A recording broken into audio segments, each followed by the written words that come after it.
Ресейдің әскерлерін алып келді. 2,5 мың деп еді ғой, естеріңізде, солай ма? Иә. 2,5 емес. Жоқ дегенде 3-4 мыңдай деп түсініп отырмын. Себебі мына өзімізге ұқсайтын өңдері азиат. Снайперлер, неше түрлі снайперлер. Буряттар, якуттар, соларды алып кеп, біздің мына азаматтарымызды қырғызды. Өздері әкеп. Оны енді әкеп, мінекей біздің мына асыл азаматтарымызды отырғызып отыр солардың орнына әкеліп. Оны толтыру керек қой, анау 2,5 дегенде толтырып тастау керек. Оны қалай толтырады? Сол үшін мына провокацияның үстіне провокация үймелеп жатыр. Ал енді өмір бақи бұтына жіберіп қоятын Тоқаевың аяқ астынан мына нені қорқмаңдар, атыңдар, мен рұқсат етем деп кеудесін соғып отыр. Ол кім? Біздің өмірімізді жоятын, бізді өмірге әкелетін, ол біздің әкеміз бе? Кім ол? Ол көптің бірі, көттің кірі, шынын айту керек. Әрден соң. Кім ол үйтімін етеді? Кім оны қойды өзі? Ол өзі жалпы легитимсіз президент. Ешкім оны сайлаған жоқ. Онан Назарбаев құлағынан алып кеп сөйлеп алып келді. Назарбаев оны провокацияны үйретті. Ол әбден соның бәрін одан да бұрын үйренген.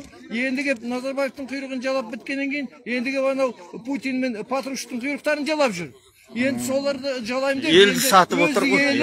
Өз елін жерге тапалап, қазір солардың экономикасын көтермелеп, соларға жағдай жасаймын деп. Ол неге Түркияға бұрылмайды? Біздің туыстарымызға неге бұрылмайды? Олар неге мынандай бізді қолдайтын Израиль сияқты, Украина сияқты дұрыс мемлекеттермен мына недегі Ұлыбританиядағы Борис Джонсон деген сияқты азаматтарға неге бұрылмайды? Өзіміз үшін де, олар үшін де күрес алатын азаматтарға. Жоқ, себебі бұған керегі именно Путин мен жаңағы Си Цзиньпин. Си Цзиньпинді жарайды қоя тұрайық. Си Цзиньпинді бұны қолдап отырған шамалы. Қолдап отыр. Заявлениені естіген жоқ шығарсыз. Естідім. Ол ана екі ойнайтын оларды аскер кіргіземіз деді.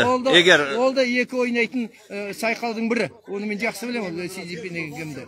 Сондықтан ең алдымен бізде қазір жөндейтін, реттейтін тек қана Европа, цивилизациялық мемлекеттер. Егерде соларға дұрыс бұрылса, Түркияның өзіне бұрылса, Азербайжанға бұрылса, біз немене далада қалар ма едік? Тіпті бұрылмағанның өзінде өзімізді өзіміз қорғай алатын шамамыз бар. Егерде біз осындай провокация болады екен ертерек айтса, біз азғантай ақ шығармыз. 19 миллион қазақ шығармыз. Бірақ біз 19 миллион ешқайсына да бой бермес едік. 250 миллион Ресейге бой бермес едік. Қайта оларды бұтыратып, бірнеше мемлекет қып жасар едік. Бәленбай 1000 километр ұзақтырған нені шекараны біз қысқартып, әрбір жерде бір жеке түрік мемлекет болсын, түркі мемлекет болсын, басқа мемлекет болсын көбейтер едік. Зато қайта Ресейге бұрылып теріс қарамаймыз.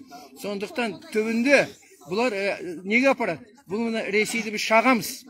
Біз болмасақ, біздің мұны туысқан ел бар. Бәріміз қосылып шағамыз түбінде. Түркі мемлекеттер. Біз оларды шағамыз, бұтыратамыз, қашады. Ең бірінші сонда Тоқаев, сен қайда қашасың? Соны айтшы маған. Қайда қашасың сен? Кімге барасың? Кімге жылайсың? Соны ойласаң. Сотталады өзі. Даланың соты оны күтіп тұр. Жоқ, оны мына алаңда төккен қан, сол жерде оны жоқ, ондай не қылу керек? Керек жоқ. Өзі мұна жазасын алу керек ол. Цивилизациялық сот бар, сол шешеді. Ол сен сияқты арам жасамаймыз, Тоқаев. Сен сияқты арам жасап, халықты қуып жүріп атып, нешелі граната тастап, снайперларды кеп атқызып. Олай жасамаймыз. Біз цивилизациялық түрде сен соттатамыз. Түгел халық, түгел дүние жүзі білетіндей қылып. Әр өзің сияқты ақмақтарға салақ болатындай қылып жасаймыз. Түбінде соны күтте тұр. Алла бұйыртса, бәріміз осы аман болсақ, осы белсенді қазақты сендер білмейсіңдер. Қырғыздардан 1000 есе артық.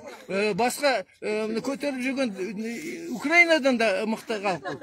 Егерде біз бір көтерілсек, өмірі жандарыңды алып қалмайсыңдар. Естеріңде болсын. Нұрлан Бұланбаев